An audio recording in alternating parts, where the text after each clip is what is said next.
Hey folks, it's Patriot Nurse. Thank you for joining me. We need to have some straight talk about the state of our nation and the federal government and the fact that there is no one coming to save us. It's up to us. Please share this video. Before we even get started, I have to tell this to you. Please share this video because if you don't, it will not get out. There are very important things I need to cover with you. So please, I appreciate your attention. Please stay with me through the whole thing. This federal government is so rogue, so vile, so inept, thoroughly wicked. Any participation in any reinforcement of their power structure is only going to create massive chaos worldwide and ultimately lead to the destruction of our rights here at home, further than what they've already been subjected to. Friends, I keep hearing this nonsense that has been peddled for the past nigh on 6 years. Just wait and trust the plan. It's 4D chest. Messiah figure A will be reinstated in office. Stuff from behind the scenes will happen, and you don't have to do anything other than sit on your butt and watch it happen on TV. It's a lie. It's a psyop. There is no one coming to save us.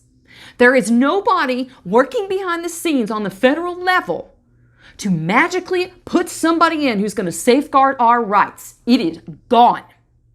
You have two options at this point that involve protecting your rights and radically castrating the power of the federal government that don't involve massive bloodshed. The Convention of States and secession are your only two options. You're not going to retake the feds. You need to put that right out of your mind. It's not going to happen. No marches on DC are going to fix this. There's no patriots working behind the scene that are going to massively take over the federal government and install back into power people who need to be there. That's a delusion. It's not going to happen. Our founding fathers knew this day was going to come. The Anti-Federalists in particular, who are they? Thomas Jefferson, Patrick Henry, Richard Henry Lee. These men, among others, recognized that this day would come. The day in which the federal government and all of its war escapades would have extended the powers of empire so broadly that the tax burden and the overall experience of the American individual would be greatly diminished in order to further their warmongering and their empires. For 20 years, this nation has been at war. My generation, our entire adult lives, has been at war. For what? For what? This federal government that can't get its act together, that has abandoned Americans overseas, and yet somehow thinks that it's within their purview to completely drop down the security of our southern border and allow us to be invaded softly by hundreds of thousands of foreign nationals. This same federal government that over this past weekend de facto has moved to limit the domestic ammunition supply and drop it by approximately 40 to 45% with the Russian ammunition ban via embargo. This same federal government that views the purview of the Department of Justice most applicable to hunting down people with forged V papers and V cards. That's where the priority is. The destruction of the rights of the American people locally, facilitation of invasion on our southern border, and overexpansion of our war machine for the purposes of empire and profiteering off of the military-industrial complex. That's who you're dealing with. You're not going to fix them. You're not going to gut them of their powers by playing in their system. And our founding fathers knew this was going to come. They knew it. They gave to us two options, secession and Convention of States. And when you hear people poo-pooing the Convention of States, first let me explain what a Convention of States is. This is a limited framework where state legislatures, not the ones that send people to DC, your state legislatures and your state representatives, the ones who live next to you, your neighbors that you could walk to. The state legislatures move to gather together under Article 5 of the Constitution and radically castrate federal powers back to the 10th Amendment where it belongs. And I'm sure right about now, when people say, oh, it's going to be a runaway convention. Oh, there's going to be power that gets in there from the outside. As if. There's not a no opportunity cost to inaction, friends. That is also a delusion. There is most definitely an opportunity cost to sitting and doing things the exact same way they've been done. It's further enslavement. It's a coward's answer for someone to say, oh, we're just going to sit here on our hands and complain and do nothing. Do nothing to extricate themselves from the situation which they and their families before them dug us into. The generations before, and not everybody, the en masse experience of the past two generations has been, just be calm, don't overreact, have something to drink, sit back, watch Wheel of Fortune, or binge watch Netflix. It'll all be better tomorrow. Bull. Look at where we're at. 20 years of my generation going and fighting and dying and coming back maimed. For what? So that I can have to worry about the government listening to me on my phone? So that I have to go through X number of humiliating steps to get on a freaking plane? So that this same federal government now is weaponizing the entity itself against Americans who hold traditional and constitutional values? The people who are saying, oh, don't do the Convention of States. Here's my question to you. What's your other solution that doesn't involve bloodshed and that produces action at some point? You've got none. None.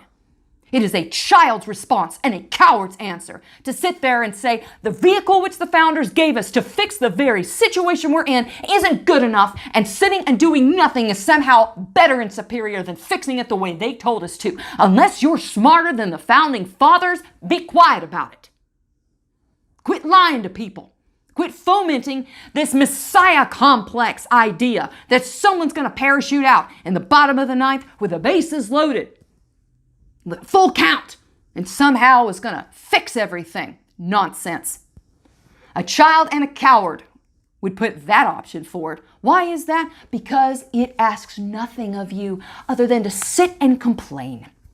It asks nothing of us. It asks no diligence. All we have to do is pick up the freaking phone and call our legislatures. Many states have already signed on to the Convention of States. I'll put links in the description box below to make it insultingly easy for you to get involved. You don't want to do secession? Oh, that was decided at Gettysburg. Rather than make this a civics lesson that will not be received by the vast majority of people. There is no fixing this at a federal level. No participation in presidential elections from this point forward is going to fix a freaking thing. That is delusional. Nothing that we've done to participate in their grid has yielded any kind of results other than more debt, more spending, more enslavement, more loss of our rights here domestically, and more overstretching of our empire internationally. I'm tired of seeing news reports of Marines getting killed for what? The best of our nation getting killed for what exactly? No. This monstrosity, this malignant tumor that is the federal government has got to get checked and has to be reined in radically. The only peaceful solutions that you've got are Convention of States or secession. Unless you've got some other solution that's got, I don't know, the wisdom of the founders behind it. Oh, wait, that's right. Those are the only two they gave us. People want to quote Jefferson, oh, the tree of liberty must be refreshed from time to time.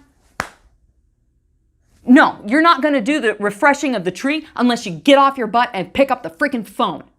It would be irresponsible for us to propose such a thing. When the founders gave us the solution, they understood this thing, they crafted it. They were far wiser than we are. The Convention of States, radical castration of federal powers under Article 5, restricting the federal powers back to the 10th Amendment where they belong. That's the only solution I see, other than a dystopian future of chaos and of abject servitude. These people are wicked. This federal government is rogue to the point now where they have unelected bureaucrats who are interfering in private agreements. The CDC putting out basically an edict that private contracts have been interdicted, that landlords cannot collect rent. Private people, like small time people, can't collect rents from their tenants for how much longer? How much money are they supposed to lose? This is anarchical in the worst sense of the word. It always starts from the top down. Friends, You got to get this video out. If you want to avoid a very dark future, you got two peaceful options. Convention of States is the one that gives us, in my opinion, the best opportunities to keep not only the balance between the state and the federal governments, but to do what the Founding Fathers told us was necessary to do. You do realize, right, like there is, I say this again, there is a cost to inaction. You're not going to gain anything by sitting on your hands and hoping that just another round, just another failed round of elections, fake elections that are going to be stolen anyway. You think that another round of elections participating at the federal level is going to change anything? Of course not. Your only hope is to fix it at the state level. And if you're going to say that, oh, that won't work, it's a runaway convention, give me another option. Oh, that's right, you want to sit and bitch and complain and do nothing. People who want to sit and bitch and complain and do nothing and take no action but want to whine, cannon fodder of history, man. Dime a dozen. Dime a dozen. The same people who, like after the victory's been won, will say, oh, I was with him all along. Pfft. No. You want to be a leader? You want to be courageous? You want to do something that will actually curtail the Fed's power? Like even if Joe Biden's out, guys, I'll say this again, like even if Joe Biden is out, look at the top 5 in line for presidential succession. There's nobody there that's a friend of freedom. This thing's broken. It needs to get cut off. It's a gangrenous limb. You know what you do in order to save a body when you've got a gangrenous limb? You cut it off in hopes that it doesn't get septic and spread to the entire corpus of the body. You want to save any semblance of how we've been set up in the United States? You've got to. That's the only option that we have.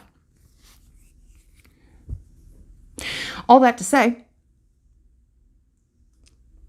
if it doesn't go through, if these people continue unabated in the expansion of their power, it will be disastrous. It will be utter ruin for us. You need to have your food stored up. You need to have a way to defend and protect yourselves. And you need to be able to take care of your family's medical needs at home. Delta Airlines already announced that it would be increasing premiums, healthcare premiums monthly by, I think, $200 for anyone who did not elect to roll up their sleeve. It's just the beginning. They're going to weaponize every possible aspect of anything associated with federal power against people who would strive to hold on to their rights. Rather than sitting and doing nothing, you have an action plan. Convention of States on a governmental level and on a civics participation level and on a personal and individual level and on a responsibility level. Storing up your food.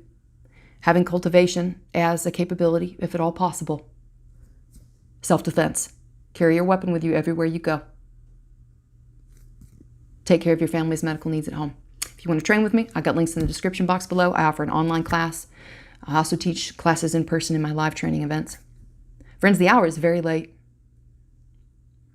Walking with the Lord, listening to Him, that doesn't mean that we're lost in stoicism and apathy. We are human beings, and there is righteous indignation that is warranted at times like this. Don't let anybody tell you that you shouldn't be getting upset about this stuff. If you can't get upset about this in a righteous way, you don't feel anything, and you'll never be upset at anything that's wrong ever happening in front of you.